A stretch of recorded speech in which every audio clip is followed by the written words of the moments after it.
que los oí eran buenos, tenían un propósito, los sonidos, las ondas que se movían, etcétera, etcétera, todo, absolutamente todo era bueno.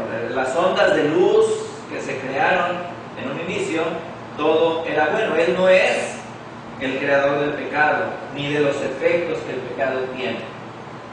En amor y misericordia Dios envió a Cristo para redimir al mundo quebrantado y envió al Espíritu Santo para obrar la redención en un proceso de renovación personal y cósmica, ¿verdad? Esta creación tiene implicaciones cósmicas, lo veíamos el día de ayer, ¿sí? Él lo creó absolutamente todo, y es por amor y por misericordia que Él decretó un plan de redención, ¿sí? Y al final el juicio de Dios acabará con todo el mal en el mundo, y en Cristo Él reinará para siempre con su pueblo sobre la creación totalmente restaurada, ¿sí? Eso es algo que nosotros tenemos que entender bien, que ahorita vamos a ir definiendo todas estas cosas con respecto a la cosmovisión bíblica. Creación es cósmica, por ser fundamentalmente distinta a Dios. Ayer veíamos que la creación es fundamentalmente distinta a Dios, ¿sí? Él es Dios, solamente Él es Dios, solamente es divino Él.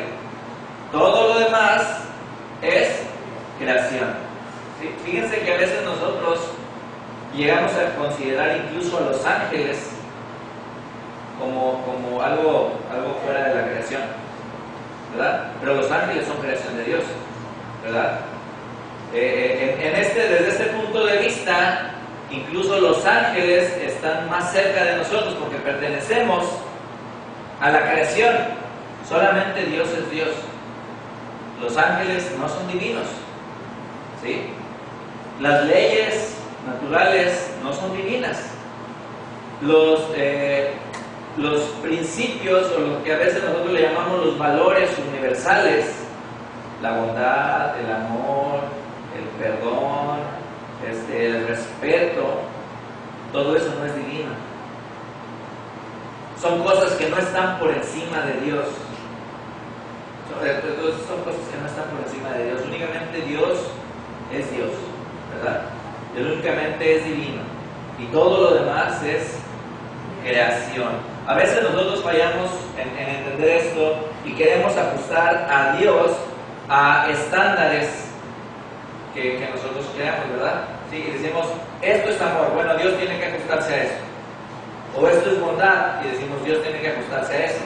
Y entonces estamos subordinando a Dios a una idea que le llamamos algún valor universal. Y esto no es así, sino que Él es Dios únicamente, y por debajo de Él están todas las cosas, incluso eso que a veces llamamos estándares de bondad. ¿Okay?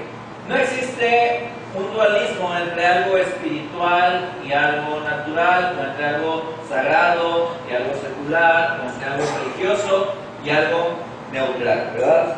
Pienso que el día de ayer también esto nos quedó bastante claro. Nosotros no podemos tener nuestra vida dividida. Nosotros no podemos estar sirviendo a dos señores. Nosotros no podemos estar cabalgando dos caballos, porque en algún momento nos vamos a caer, ¿sí? Entonces nosotros no podemos estar viviendo en este dualismo. Si nosotros decimos, ok, en la iglesia yo sirvo al Señor, pero en la educación eso es cosa aparte, entonces nosotros estamos sirviendo a alguien más.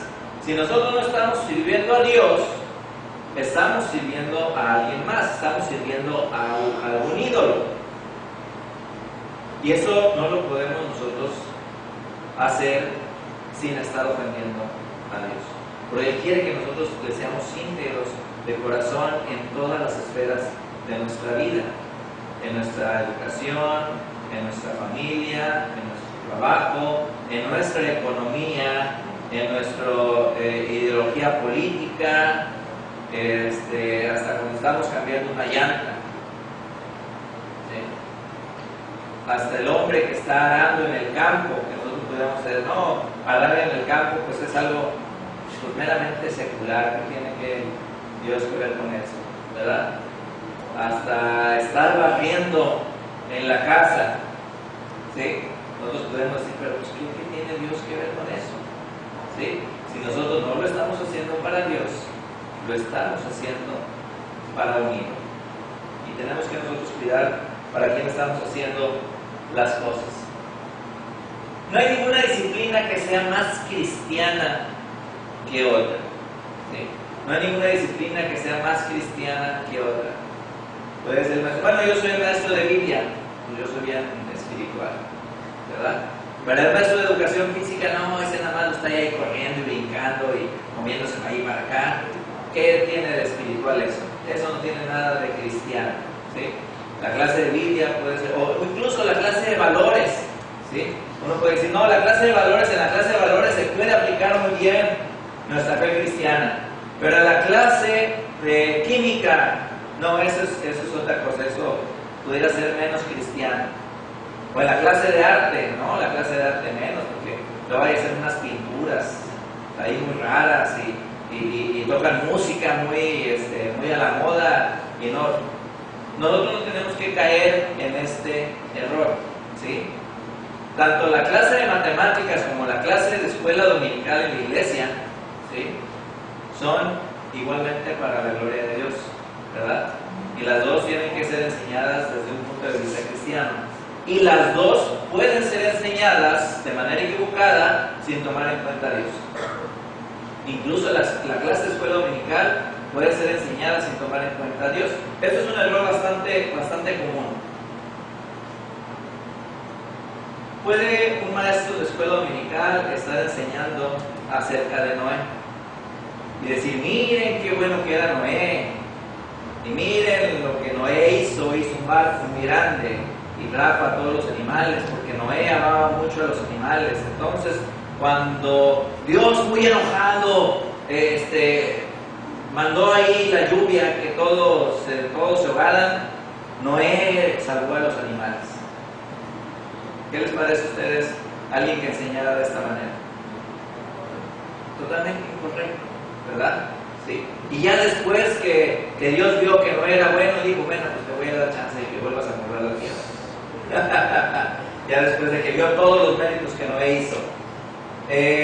Abraham, no, es que Abraham era un hombre que tenía un corazón bien dispuesto para responder a Dios, y entonces Dios, por eso, por lo bueno que era Abraham, le dio toda la tierra. Ven, niños, sean buenos como Abraham. ¿Sí? O, ¿qué más se les ocurre? David era un hombre conforme al corazón de Dios, y él tenía el valor para ir a enfrentar a los osos y a los gigantes. Entonces agarró una piedra y le pegó y salvó a todo el pueblo de Dios. Ahí pregúntele a Betsabé. Y entonces, pues qué bueno era David. Ven, niños, sean como David, ¿verdad? Sean ahí como David, o sean como Noé, o sean como fulano, sultano, mengano. Esto es cuando el humanismo se ha metido en la enseñanza de las iglesias. ¿Por qué? Porque entonces estos ejemplos que yo estoy dando, ninguno tomaron en consideración de que tanto David, Noé, Abraham recibieron lo que recibieron no por méritos propios, sino únicamente por la gracia y por la soberanía de Dios. ¿Sí? Y le están tratando de enseñar a los pequeños una clase de moral, tomando las historias de la Biblia, pero no le están enseñando acerca del poder de Dios, acerca de su gloria, acerca de su gracia, de su misericordia.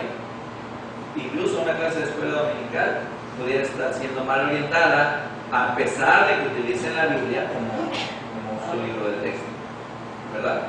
Cuando nosotros no ponemos las cosas correctamente. Ayer veíamos también acerca del mandato de la creación, el mandato cultural. Y esto implica que es un llamado para estudiarla, descubrirla, interpretarla, teorizarla con el fin de entender la creación. Cuando nosotros abrimos nuestra Biblia en el inicio, me imagino que algunos de aquí han leído alguna vez la Biblia, así vamos a decirlo de corridito. Empiezo en Génesis y termino en Apocalipsis, ¿verdad? Sí, vamos a leerla toda de corridito, capítulo por capítulo, ¿verdad? Porque a veces nada más estamos ahí saltando de allá para acá. Pero también es bonito leerla de las dos maneras, que la leamos. Pero cuando nosotros leemos la Biblia así, nos damos cuenta que en el inicio, ¿cómo estaban los primeros, Adán y Eva? ¿Cómo estaban ahí en el jardín? Estaban desnudos en un jardín, tenían su casita por ahí, ¿no? Tenían un desarrollo cultural, tenían música, tenían arte, sí, ahí nada más los pajaritos y todo, ¿verdad? Pero estaban ahí en un jardín, ¿verdad? Y cuando nosotros vemos que en Apocalipsis ya todo fue restaurado nuevamente, entonces los volvió a poner ahí en un jardín, como estaban inicialmente. ¿Una qué? Una ciudad. Si nosotros brincamos desde Génesis y leemos lo de Génesis, cómo estaba Adán en un jardín, y brincamos después de Apocalipsis y vemos que ahora están en una ciudad, entendemos el propósito de Dios para el hombre. ¿Cuál es? Desarrollo cultural. Desarrollo cultural. Ese es el propósito de Dios en el hombre, un desarrollo cultural, un entender, un estudiar, un teorizar, un construir, un levantar. ¿Sí? El hacer con esa creación de Dios un desarrollo cultural, ese es nuestro mandato. Si la caída, esto es una ¿cómo se llama? Una especulación, ¿verdad? Porque no podemos decir si algo no hubiera sucedido, ciertamente haya sucedido la caída. Pero si la caída no hubiera sucedido, la vida de Adán hubiera llegado a final de cuentas a un desarrollo cultural, no se hubiera quedado ahí en el jardín. Ese era su mandato que Dios le había dado, hacer un desarrollo cultural. Y es lo que nosotros estamos realizando, un desarrollo cultural. Y para hacer eso, pues tenemos que estudiar la creación, entenderla, ¿sí? Nosotros no nos podemos abstraer del estudio de la creación, ¿sí? Hay iglesias cristianas que se han abstraído de eso, dicen, no mandes a tus hijos a la universidad, ¿sí? Porque eso es algo secular, ¿sí? Que no estudian eso, porque eso es del mundo. Mejor vamos a esperar aquí a que venga el Señor y nos rapa. ¿Sí? Y vamos a quedarnos nada más aquí en una cueva y tú no hagas nada. ¿Sí? No, ese sería un negar, sería un negar el mandato que Dios nos está dando de desarrollar la cultura. No podemos nosotros quedarnos ahí estancados. Continuamos. Ese es el motivo creación. Seguimos con el motivo caída. La caída. Como la creación tiene implicaciones cósmicas, Dios lo creó absolutamente todo. Y veíamos también ayer que la caída tiene implicaciones cósmicas. La caída impactó, dañó, corrompió absolutamente todo. Y esto nosotros lo tenemos que entender para poder dar correctamente una educación cristiana. Porque entonces nosotros nos vamos a estar enfrentando con conflictos. ¿Sí? Vamos a decir, en un estudio de la historia, ¿sí? Y el niño pudiera preguntarse, maestra, ¿por qué si usted dice que Dios es amor y es bondadoso, entonces por qué ha habido tantas guerras en el mundo? Entonces, ¿por qué hay enfermedad?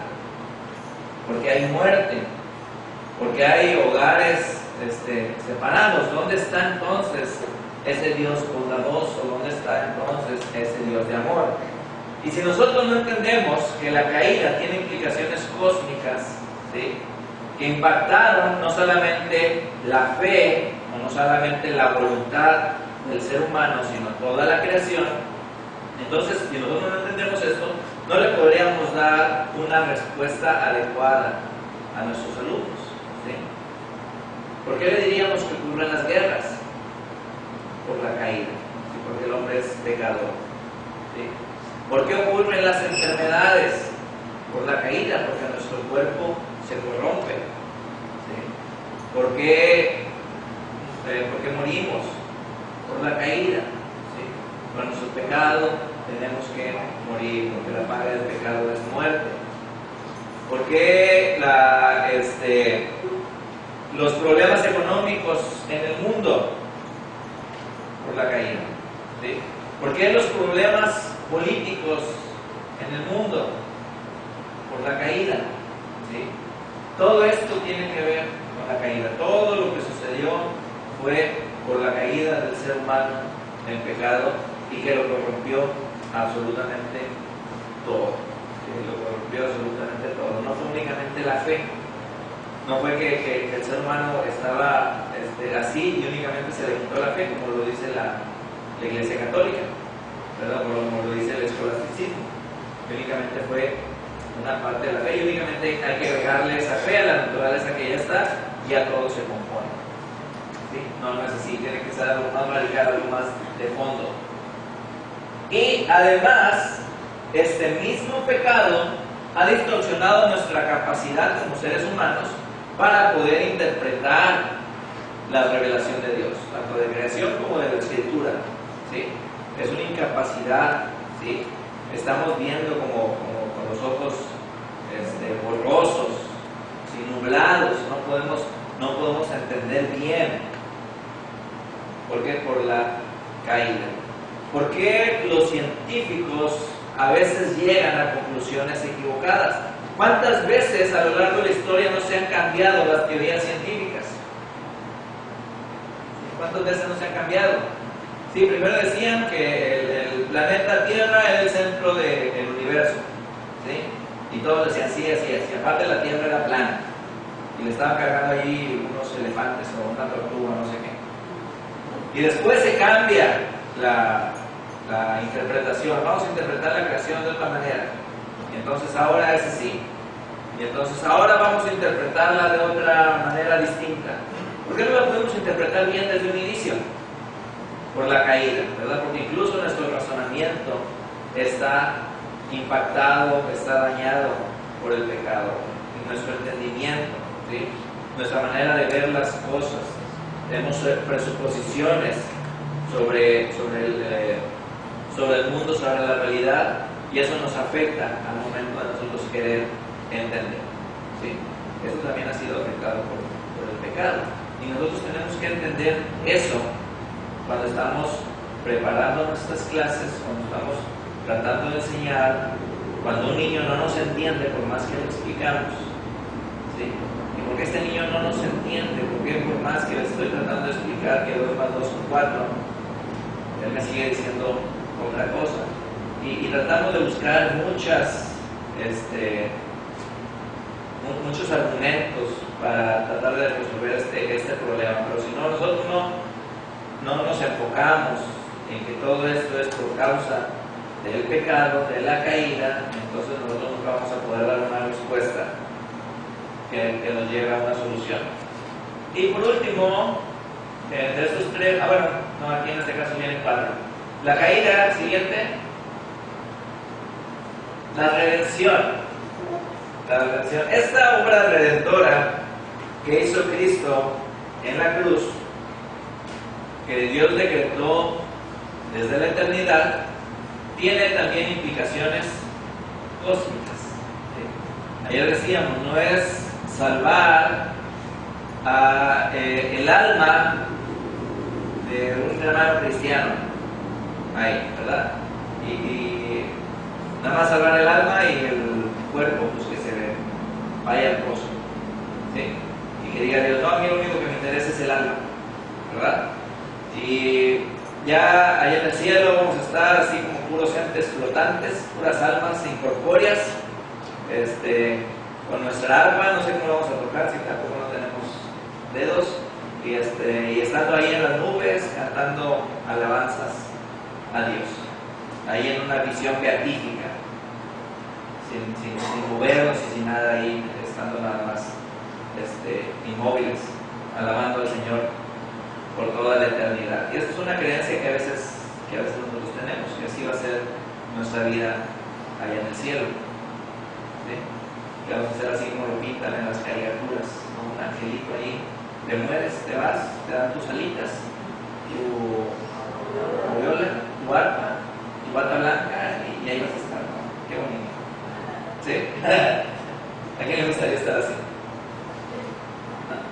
¿No, verdad?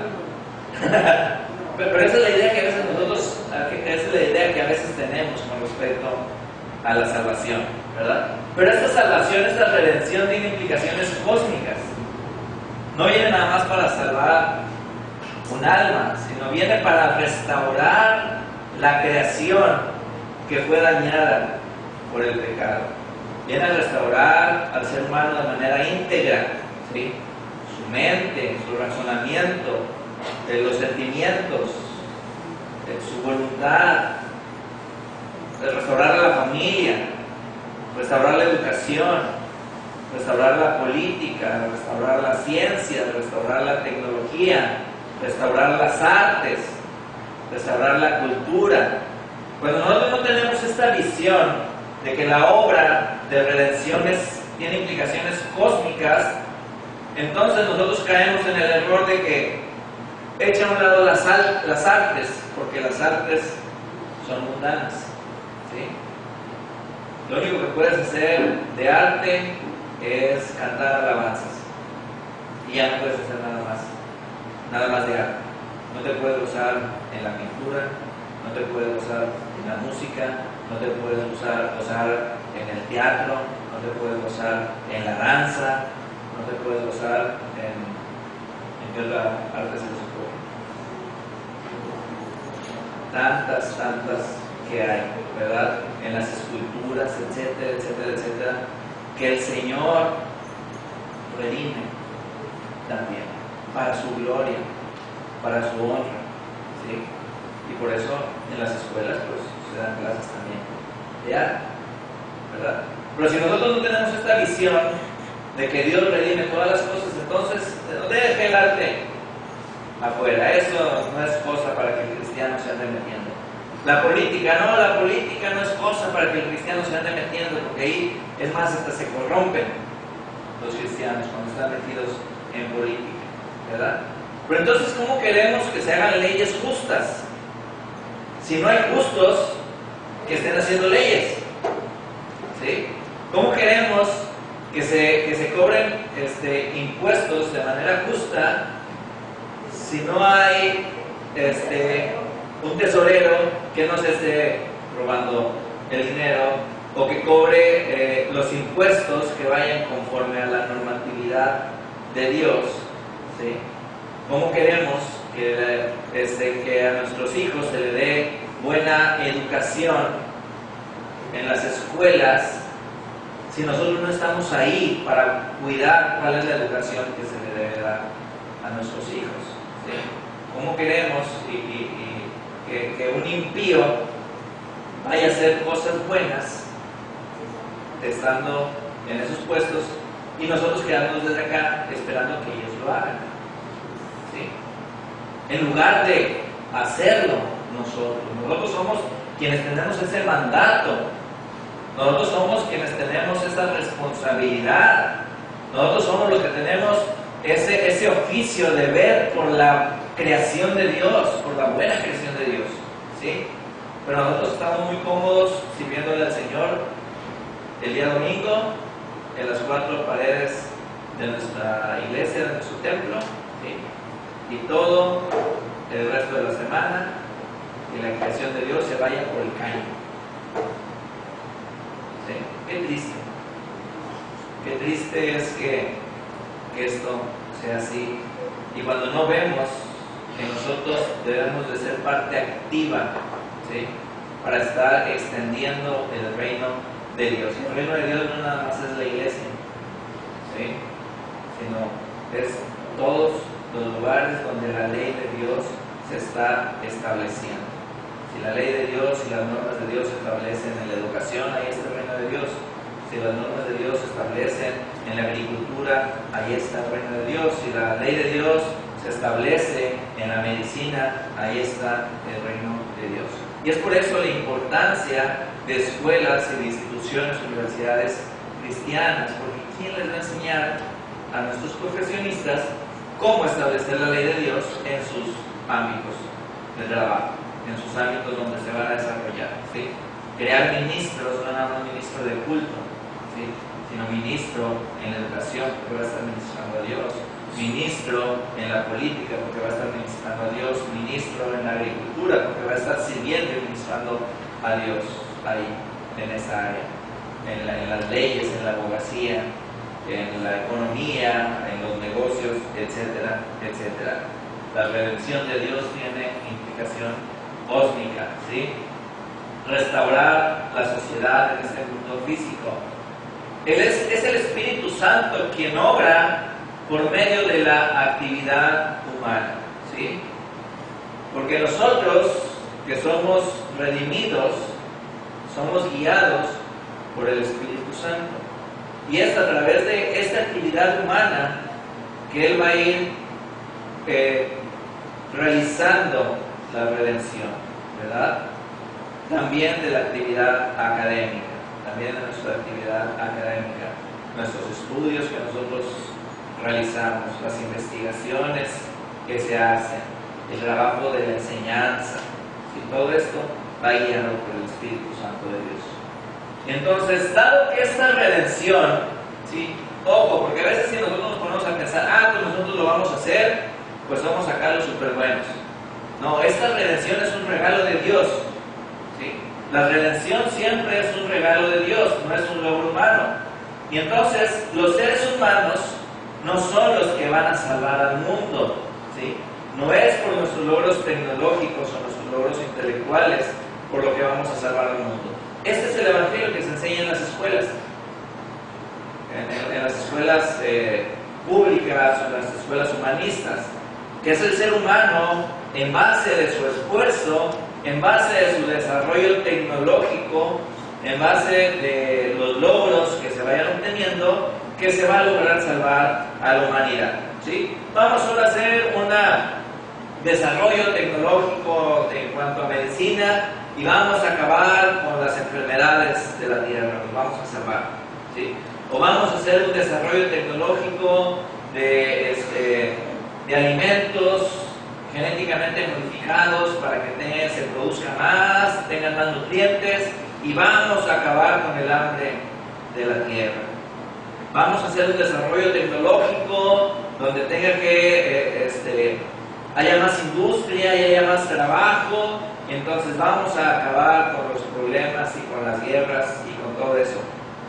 Eso es lo que se enseña en el humanismo, que el ser humano se puede salvar a sí mismo, de sí mismo, ¿sí? Y no es lo que nosotros debemos de enseñar si nosotros tomamos en cuenta esta cosmovisión, sino que esta redención es un regalo de Dios y no es por nuestros esfuerzos que nosotros vamos a salvar el mundo, sino que es Dios y únicamente Él. Y esta nueva creación, una vez que la redención es realizada y la Biblia nos habla de una nueva creación, ¿sí?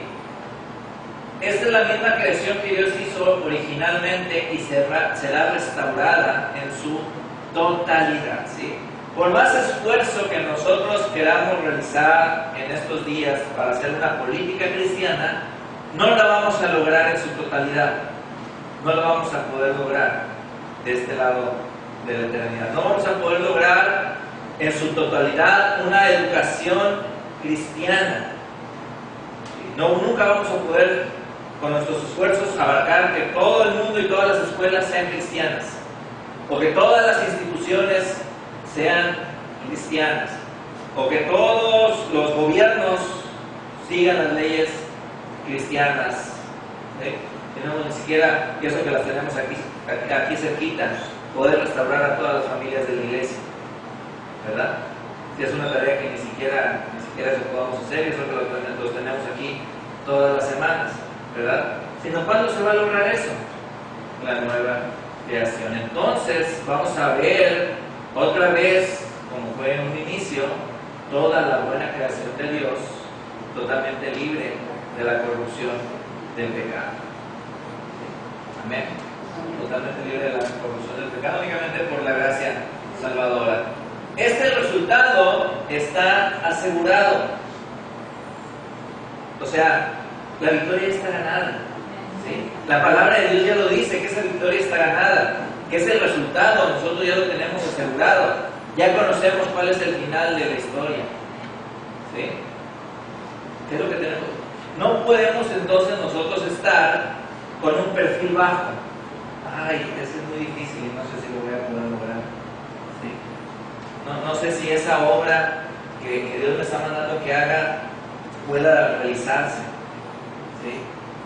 Y sacamos mil y un pretextos, ¿sí?, de por qué no es posible realizar la obra que el Señor nos manda. No tenemos los recursos, no tenemos los maestros, las familias no apoyan, el pastor ni me hace caso y dice que esas cosas son del diablo y muchas cosas que nosotros nos podemos estar escuchando y que nuestro ánimo puede decaer. Nosotros tenemos que entender que eso ya está asegurado. ¿Sí? Esa victoria ya está asegurada. Ya lo único que tenemos que hacer es ponernos a trabajar, ¿sí?, a cumplir ese mandato. La victoria la tenemos ya, el Señor nos la ha dado. No tenemos entonces por qué desanimarnos, no tenemos entonces por qué decaer. Esta esperanza nos da a nosotros como académicos cristianos un sentido de propósito, ¿sí? ¿Cuántas veces como maestros hemos visto que nuestro trabajo careciera de sentido? En esos días más malos, ¿sí?, cuando les ponemos el examen final, que todos reprobaron, y todo mi esfuerzo, y todos mis desvelos, y toda la preparación que hice para poderles enseñar cómo realizar esta o aquella actividad, y nos desanimamos y decimos, tal vez me debía haber dedicado a otra cosa, ¿sí?, porque entonces en estos momentos no le veo propósito a mi trabajo, no le veo propósito a mi labor. Pero eso es cuando nosotros perdemos de vista, ¿sí?, eso es cuando nosotros nos distraemos, ¿sí? Ese trabajo que nosotros estamos realizando como maestros cristianos ciertamente tiene un propósito, y ese propósito va más allá de una nota de calificaciones, ¿sí?, o va más allá de un diploma. Ese propósito que nosotros tenemos como maestros cristianos va más allá de que el padre de familia nos venga y nos diga gracias. Incluso va más allá del más grande satisfacción que tiene un maestro. ¿Cuál es la más grande satisfacción que tiene un maestro? Sí. Sí. Yo pienso que tal vez uno de los satisfacciones más grandes que tiene un alumno es que cuando uno ya está retirado y ya viejito, se acerque un alumno y nos diga, maestro, maestra, ¿cómo me enseñó usted? ¿Sí? ¿No es esa una satisfacción que tienen los maestros? ¿Sí? Yo estuve desde chiquito ahí con usted, ¿verdad? Bueno, el objetivo que nosotros tenemos como maestros es aún más grande que eso, ¿sí? Porque nosotros estamos trabajando para la gloria de Dios, para la edificación de su pueblo, para el extendimiento de su reino. Y eso es lo que a nosotros nos da un propósito. Eso es lo que a nosotros nos tiene que hacer seguir adelante y luchar contra las adversidades y no rendirnos y no desmayar. A pesar de que los tiempos son difíciles, nosotros sabemos que la victoria la tenemos ya ganada. Amén. ¿La tenemos ya? Vamos a ver, ahí no recuerdo si hay más preguntas. Preguntas. Sí, muchas gracias. Preguntas. ¿Alguien tiene alguna pregunta que hacer aquí al respecto de esta presentación?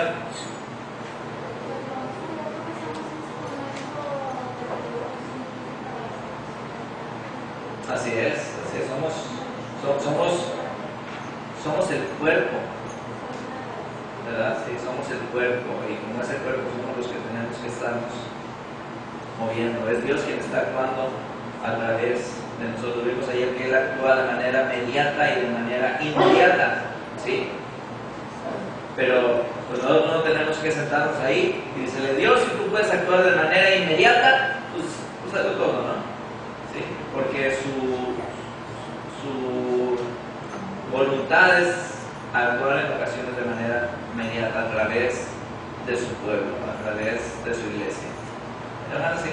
Sí, y que nunca nos olvidemos que uno de los enfoques que debemos tener como maestros cristianos es impactar en el corazón del niño para que venga un cambio de su visión, de su vivir, que sea un estilo de vida, ¿verdad? El ver las cosas como Dios quiere, porque muchas veces externamente nos enfocamos a todo lo que hay afuera sin saber qué es lo que está en su corazón.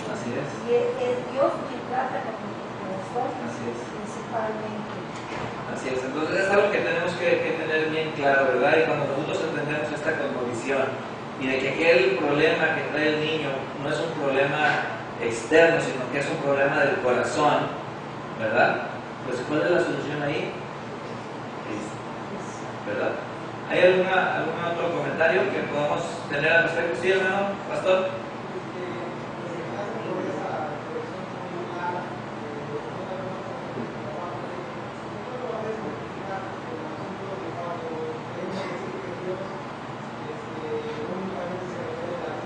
Ajá. Ajá.